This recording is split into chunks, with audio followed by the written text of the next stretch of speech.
Holy Week is one of the most sacred seasons for Catholics. Pero sa mata ng mga hindi kabilang sa simbahan, lalo na atheists, pagans, at alien believers, iba ang dating. Some see it as tradition na walang spiritual weight. Others think it's just a continuation of pre-colonial rituals dressed in Catholic clothing. And some even laugh at the idea of humans believing they're the center of the universe. This mix of views creates a clash. Faith versus skepticism na siguradong magpapainit ng diskusyon. Hi, I'm Coach J, and welcome to my channel. Okay, let's go.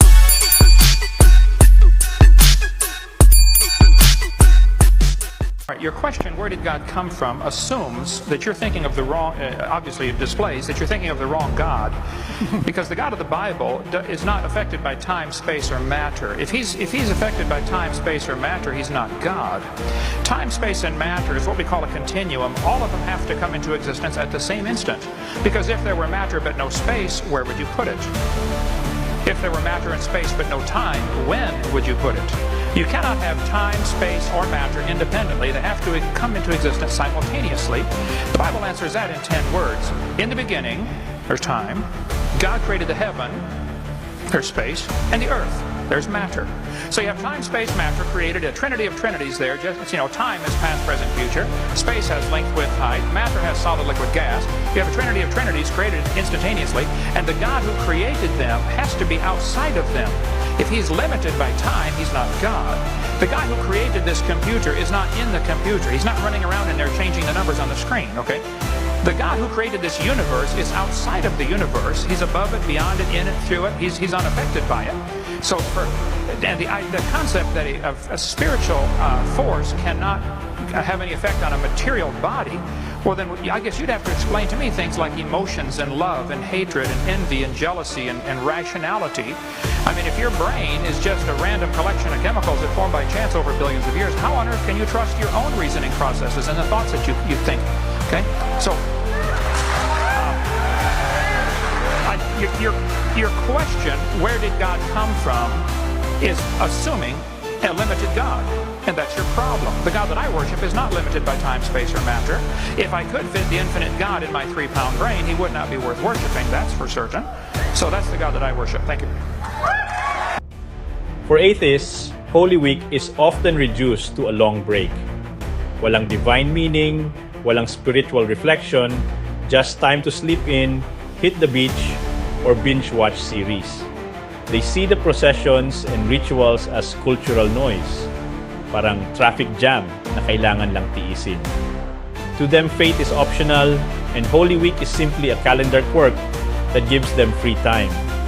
Pagans, on the other hand, look at Holy Week and say, déjà vu. They see similarities between Catholic practices and ancient rituals, fiestas that echo pagan festivals, saints treated like Anito, and processions that mirror old tribal ceremonies. For them, Catholicism didn't erase the old ways, it just rebranded them. Kaya ang tingin nila, Holy Week is less about divine revelation and more about cultural continuity. Alien believers take it even further. They argue that Holy Week is proof of humanity's obsession with itself.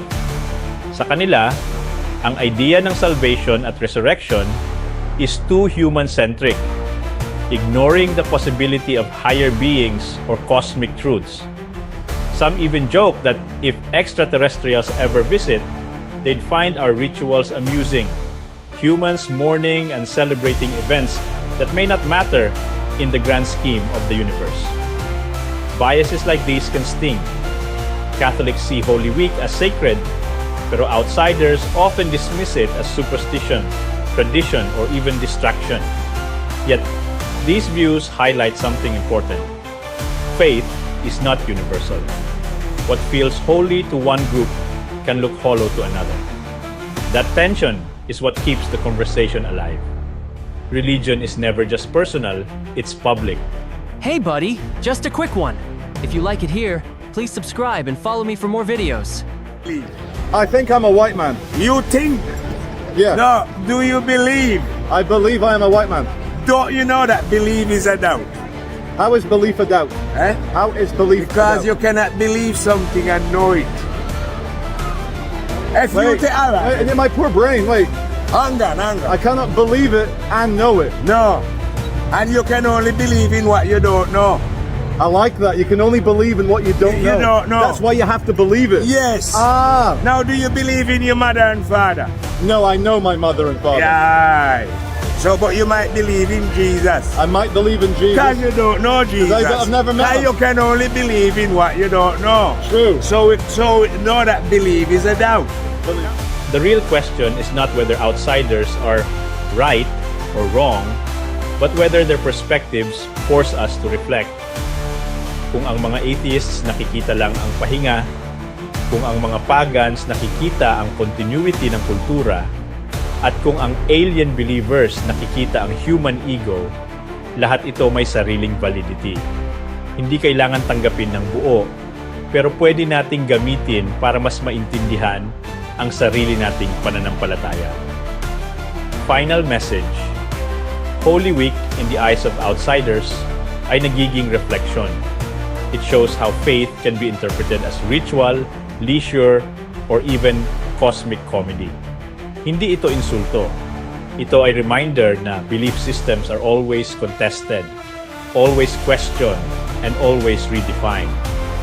At the end of the day, whether you kneel in prayer or laugh at the rituals, Holy Week forces us to confront what we value. Faith is a choice, and so is skepticism. The real challenge is not proving who's right, but living with the fact that belief and disbelief will always coexist. And maybe, just maybe, that coexistence is the truest test of faith. Thanks for watching. Don't forget to subscribe and follow me for more videos.